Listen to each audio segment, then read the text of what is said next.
Hello friends, welcome to my channel heaven of spices ಮಸಾಲೆಗಳ ಸ್ಪಾರ್ಕ.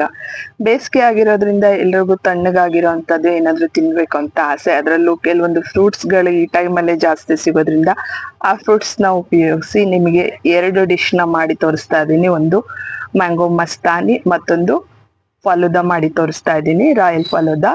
ಬನ್ನಿ ಆಗಿದ್ರೆ ಶುರು ಮಾಡೋಣ. ನಾನಿಲ್ಲಿ ಎರಡು ಮಾವಿನ ಹಣ್ಣನ್ನ ಕಟ್ ಮಾಡಿ ಹಾಕೊಂಡಿದ್ದೀನಿ. ಹಾಗೆ ಒಂದು 4 ಟೇಬಲ್ ಸ್ಪೂನ್ ಅಷ್ಟು ಸಕ್ಕರೆ ಹಾಕೊಳ್ಳೋಣ. ಮಾವಿನ ಹಣ್ಣು ಅಕಸ್ಮಾತ್ ಸಿಹಿ ಕಡಿಮೆ ಇದ್ರೆ ಅಥವಾ ಹುಳಿ ಜಾಸ್ತಿ ಇದ್ರೆ ಸಕ್ಕರೆ ಪ್ರಮಾಣ ಜಾಸ್ತಿ ಆಗಬೇಕಾಗುತ್ತೆ. ಇದು ಸಿಹಿ ಇರೋದ್ರಿಂದ ಕೇವಲ 4 ಟೇಬಲ್ ಸ್ಪೂನ್ ಉಪಯೋಗಿಸಿದೀನಿ. ಅಕಸ್ಮಾತ್ ಹುಳಿ ಇದ್ರೆ ಇನ್ನೊಂದ್ 2-3 ಟೇಬಲ್ ಸ್ಪೂನ್ ಎಕ್ಸ್ಟ್ರಾ ಸಕ್ಕರೆನ ನೀವು ಹಾಕೊಳ್ಬಹುದು. ನಾನಿಲ್ಲಿ ತಣ್ಣಗಾಗಿರುವಂತ ಹಾಲನ್ನ ಹಾಕೊಂಡಿದ್ದೀನಿ, 1 ಗ್ಲಾಸ್ನಷ್ಟು. 1ರಿಂದ 1.5 ಗ್ಲಾಸ್ನಷ್ಟು ಹಾಕೊಂಡು ಇದನ್ನ ರುಬ್ಕೊಂಡು ಮಾವಿನ ಹಣ್ಣಿಂದು ಶೇಕ್ ರೆಡಿ ಮಾಡ್ಕೊಳ್ಳೋಣ. ಈಗ ಯಾವ ರೀತಿ ಪ್ರಿಪ್ರೇಷನ್ ಮಾಡೋದು ನೋಡ್ಕೊಳ್ಳೋಣ. ಸಣ್ಣದಾಗಿ ಕಟ್ ಮಾಡಿರೋಂಥ ಮಾವಿನ ಹಣ್ಣಿನ ಪೀಸ್ಗಳನ್ನ ಹಾಕೊಳ್ಳೋಣ. ಆದಷ್ಟು ಗಾಜಿನ ಬೌಲಲ್ಲಿ ಇದನ್ನ ಸರ್ವ್ ಮಾಡಿ, ಯಾಕೆಂದ್ರೆ ನಿಮ್ಗೆ ಲೇಯರ್ ತುಂಬಾ ಚೆನ್ನಾಗಿ ಕಾಣುತ್ತೆ, ನೋಡೋದಕ್ಕೆ ತುಂಬಾ ಅಟ್ರಾಕ್ಟಿವ್ ಆಗಿರುತ್ತೆ.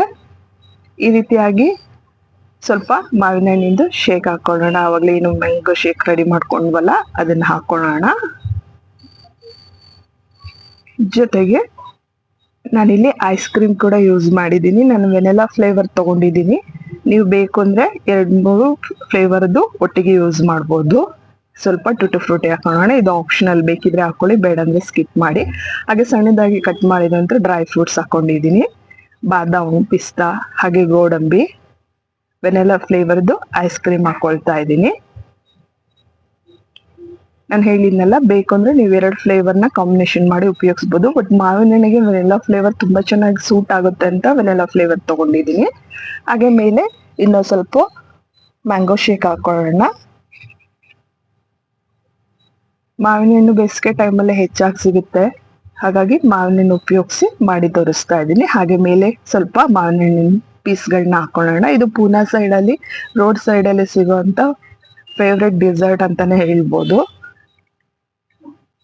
ಮೇಲೆ ಇನ್ನೊಂದು ಸ್ಕೂಪ್ ಐಸ್ ಕ್ರೀಮ್ ಹಾಕೊಳ್ಳೋಣ ವೆನಿಲಾ ಫ್ಲೇವರ್ದು. ಮೇಲೆ ಸ್ವಲ್ಪ ಟೂಟಿ ಫ್ರೂಟಿ ಹಾಕೊಳ್ಳೋಣ. ಹಾಗೆ ಸ್ವಲ್ಪ ಡ್ರೈ ಫ್ರೂಟ್ಸ್ ಕೂಡ ಹಾಕೊಳ್ಳೋಣ, ನೋಡೋದಕ್ಕೆ ಚೆನ್ನಾಗಿ ಕಾಣಿಸ್ಲಿ ಅಂತ. ಈಗ ಸ್ವಲ್ಪ ರೋಸ್ ಸಿರಪ್ ಹಾಕೊಂಡು ಫಿನಿಶಿಂಗ್ ಮಾಡೋಣ. ನೋಡಿ, ನೋಡೋದಕ್ಕೆ ಇಷ್ಟು ಕಲರ್ಫುಲ್ ಆಗಿದೆ. ಗ್ಲಾಸಿನ್ ಕಪ್ಪಲ್ಲೇ ನೀವು ಇದನ್ನು ಸರ್ವ್ ಮಾಡೋದ್ರಿಂದ ಲೇಯರ್ಸ್ ತುಂಬಾ ಚೆನ್ನಾಗಿ ನಿಮಗೆ ಕಾಣಿಸುತ್ತೆ ಅಂತ ಅಷ್ಟೇ. ನೋಡಿ, ಡ್ರೈ ಫ್ರೂಟ್ಸ್ ಹಾಕೊಳ್ಳೋಣ, ಸ್ವಲ್ಪ ಟುಟಿ ಫ್ರೂಟಿ ಹಾಕೊಳ್ಳೋಣ. ಬೇಕು ಅಂದ್ರೆ ನೀವು ಇದ್ರ ಮೇಲೆ ಚೆರಿ ಕೂಡ ಇಡಬಹುದು. ನೋಡಿ, ಎಷ್ಟು ಕಲರ್ಫುಲ್ ಆಗಿ ಟೇಸ್ಟಿ ಆಗಿರೋಂತ ಮ್ಯಾಂಗೋ ಮಸ್ತಾನಿ ರೆಡಿ ಆಗಿದೆ. ಖಂಡಿತ ಈ ಬೇಸಿಗೆಯಲ್ಲಿ ರೆಡಿ ಮಾಡಿ ಹೇಗ್ ಬಂತಂತ ತಿಳಿಸೋದನ್ನ ಮರಿಬೇಡಿ. ಹಾಗೆ ಇದ್ರ ಜೊತೆ ಇನ್ನೊಂದು ಡಿಶ್ ಆಗಿರೋಂತ ರಾಯಲ್ ಫಲೂದಾ ಮಾಡೋಣ. ನಾನಿಲ್ಲಿ ಮಾವಿನ ಹಣ್ಣೆ ಉಪಯೋಗಿಸ್ತಾ ಇದ್ದೀನಿ. ಬೇಕು ಅಂದ್ರೆ ನೀವು ಬೇರೆ ಬೇರೆ ತರದ ಹಣ್ಣುಗಳನ್ನ ಉಪಯೋಗಿಸ್ಬೋದು. ನಾನಿಲ್ಲಿ ಮಾವಿನ ಹಣ್ಣನ್ನು ಕಟ್ ಮಾಡಿ ಹಾಕೊಂಡಿದ್ದೀನಿ. ಹಾಗೆ ಸ್ವಲ್ಪ ಪಪ್ಪಾಯ ಹಣ್ಣು ಯೂಸ್ ಮಾಡ್ತಾ ಇದ್ದೀನಿ ಕಟ್ ಮಾಡಿ. ನೀವು ಬೇಕು ಅಂದ್ರೆ ಸೇಬು, ದ್ರಾಕ್ಷಿ, ಬಾಳೆಹಣ್ಣು, ಈ ತರ ಯಾವ ಫ್ಲೇವರ್ದು ಹಣ್ಣು ನಿಮ್ಮ ಹತ್ರ ಯಾವ್ದು ಹಣ್ಣಿರುತ್ತೋ ಆ ಹಣ್ಣನ್ನು ಉಪಯೋಗಿಸ್ಬೋದು. ನನ್ನ ಹತ್ರ ಇಲ್ಲಿ ಎರಡೇ ಹಣ್ಣು ಇರೋದ್ರಿಂದ ಸದ್ಯಕ್ಕೆ ಇದು 2 ಹಣ್ಣು ಉಪಯೋಗಿಸಿ ತೋರಿಸ್ತಾ ಇದ್ದೀನಿ. ಮೇಲೆ ಸ್ವಲ್ಪ ಶಾವ್ಗೆ ಹಾಕೊಳ್ಳೋಣ, ಬೇಸಿರೆ ಅಂತ ಶಾವ್ಗೆ ಇದು. ಬೇಕು ಅಂದ್ರೆ ನೀವು ಕಲರ್ ಹಾಕಿ ಸ್ವಲ್ಪ ಸ್ವೀಟ್ ತರ ಮಾಡ್ಕೊಳ್ಬೇಕು ಅಂದ್ರೆ ಸಕ್ಕರೆಗೆ ಸ್ವಲ್ಪ ಕಲರ್ ಹಾಕಿ ನೀರ್ ಹಾಕಿ ಈ ಶಾವ್ಗೆನ ಮಾಡ್ಕೊಳ್ಬಹುದು. ಬೇಡ ಅಂದ್ರೆ ಸಪ್ಪೆದು ಶಾವ್ಗೆನ ರೆಡಿ ಮಾಡ್ಕೊಳ್ಬಹುದು. ಸ್ವಲ್ಪ ನಾನಿಲ್ಲಿ ಸಬ್ಜಾ ಬೀಜನ ಹಾಕೊಳ್ತಾ ಇದ್ದೀನಿ, ನೆನ್ಸಿರೋಂಥ ಸಬ್ಜಾ ಬೀಜ. ಇದನ್ನ ಜಸ್ಟ್ ಒಂದ್ 2-3 ತಾಸು ನೀರಲ್ಲಿ ನೆನಿಟ್ರೆ ಚೆನ್ನಾಗಿ ಉಬ್ಕೊಳ್ಳುತ್ತೆ. ಸ್ವಲ್ಪ ಟೂಟಿ ಫ್ರೂಟಿ ಹಾಕೊಳ್ತಾ ಇದ್ದೀನಿ. ಹಾಗೆ ಇಲ್ಲಿ ಇದಕ್ಕೆ ಬೇಕಾಗಿರೋಂಥ ರೋಸ್ ಮಿಲ್ಕ್ನ ರೆಡಿ ಮಾಡ್ಕೊಳ್ಳೋಣ. ನಾನಿಲ್ಲಿ 1 ಕಪ್ನಷ್ಟು ಹಾಲು ತಗೊಂಡಿದ್ದೀನಿ. ನೀವು ಬೇಕು ಅಂದ್ರೆ ಈ ಹಾಲನ್ನ ಬಿಸಿ ಮಾಡಿ ಕೂಡ ರೆಡಿ ಮಾಡ್ಕೊಳ್ಬಹುದು, ಅಥವಾ ಡೈರೆಕ್ಟ್ ಆಗಿ ಚಿಲ್ಡ್ ಆಗಿರೋಂಥ ಹಾಲಿಗೆ ರೋಸ್ ಸಿರಪ್ ಮಿಕ್ಸ್ ಮಾಡಿ ಕೂಡ ರೆಡಿ ಮಾಡ್ಕೊಳ್ಬಹುದು. ಜಸ್ಟ್ ಏನು ಇಲ್ಲ, ಹಾಲಿಗೆ ಒಂದು 4-5 ಸ್ಪೂನ್ ಅಷ್ಟು ರೋಸ್ ಸಿರಪ್ನ ಮಿಕ್ಸ್ ಮಾಡಿ ಇದಕ್ಕೆ ಹಾಕೊಳ್ಳೋದು ಅಷ್ಟೇ. ಇನ್ನೊಂದು ನಾನು ರೆಡಿ ಮಿಕ್ಸ್ ಮಾಡಿ ಫಲುದಾ ಮಾಡಿದ್ದೆ, ಅದ್ ರೆಸಿಪಿ ಆಲ್ರೆಡಿ ಚಾನಲ್ ಅಲ್ಲಿ ಇದೆ, ಲಿಂಕ್ ಕೊಟ್ಟಿರ್ತೀನಿ, ಚೆಕ್ ಮಾಡಿ ಬೇಕಿದ್ರೆ. ನೋಡಿ, ಈಗ ಸ್ವಲ್ಪ ಸ್ವಲ್ಪ ರೋಸ್ ಮಿಲ್ಕ್ ನ ಇದ್ರ ಮೇಲೆ ಹಾಕೊಳ್ಳೋಣ. ಜೊತೆಗೆ ಒಂದು ಸ್ಕೂಬ್ ವೆನಿಲಾ ಫ್ಲೇವರ್ದು ಐಸ್ ಕ್ರೀಮ್ ಹಾಕೊಳ್ಳೋಣ. ಬೇಕು ಅಂದ್ರೆ ನೀವು ಇಲ್ಲಿ ಸ್ಟ್ರಾಬೆರಿ ಕೂಡ ಯೂಸ್ ಮಾಡಬಹುದು.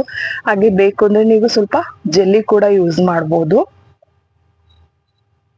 ಮೇಲ್ಗಡೆ ಬೇಕಾಗಿರೋಂತ ಹಣ್ಣಿಂದ ಡೆಕೋರೇಷನ್ ಮಾಡ್ಕೊಳ್ಳೋಣ. ನೋಡಿ, ಎಷ್ಟು ಕಲರ್ಫುಲ್ ಆಗಿ ಕಾಣ್ತಾ ಇದೆ. ಹಾಗೆ ಮೇಲ್ಗಡೆ ಸ್ವಲ್ಪ ರೋಸ್ ಸಿರಪ್ ಇಂದ ಡೆಕೋರೇಷನ್ ಮಾಡ್ಕೊಳ್ಳೋಣ. ಜೊತೆಗೆ ಸ್ವಲ್ಪ ಡ್ರೈ ಫ್ರೂಟ್ಸ್, ಬೇಕು ಅಂದ್ರೆ ಟುಟಿ ಫ್ರೂಟಿ ಕೂಡ ಹಾಕೊಳ್ಬಹುದು, ಬೇಕು ಅಂದ್ರೆ ಚೆರಿ ಕೂಡ ಹಾಕೊಳ್ಬಹುದು. ಏನು ಬೇಡ ಅಂದ್ರೆ ನೀವು ಇಷ್ಟೇ ಸಿಂಪಲ್ ಆಗಿ ಹೀಗೆ ಕೂಡ ಸರ್ವ್ ಮಾಡ್ಬೋದು. ತಿನ್ನೋದಕ್ಕಿಂತ ಮೊದಲು ನೋಡೋದಕ್ಕೆ ಎಷ್ಟು ಚೆನ್ನಾಗಿ ಕಾಣಿಸುತ್ತೆ ಅನ್ನೋದು ಮುಖ್ಯ ಆಗಿರುತ್ತೆ. ನೋಡೋದಕ್ಕೆ ಚೆನ್ನಾಗಿತ್ತಂದ್ರೆ ತಿನ್ಬೇಕು ಅಂತ ನಮ್ಗೆ ಆಸೆ ಆಗುತ್ತೆ. ಅದರಿಂದ ಪ್ರೆಸೆಂಟ್ ಮಾಡುವಾಗ ತುಂಬಾ ಚೆನ್ನಾಗಿ ಪ್ರೆಸೆಂಟ್ ಮಾಡಿ. ಅವಾಗ ನೋಡಿ ಎಷ್ಟು ಲೇಯರ್ ಆಗಿ ಎಷ್ಟು ಚೆನ್ನಾಗಿ ಬಂದಿದೆ. ಅದರಿಂದನೇ ನಿಮಗೆ ಗಾಜಿನ ಲೋಟ ತಗೊಳ್ಳಿ ಅಂತ ಹೇಳಿದ್ದು. ನೋಡಿ, ಎಷ್ಟು ಕಲರ್ಫುಲ್ ಆಗಿರೋಂತ ರಾಯಲ್ ಫಲುದಾ ರೆಡಿ ಆಗಿದೆ. 2 ರೆಸಿಪಿನ ಖಂಡಿತ ಟ್ರೈ ಮಾಡಿ, ಹೇಗ್ ಬಂತು ಅಂತ ತಿಳಿಸೋದನ್ನ ಮರಿಬೇಡಿ.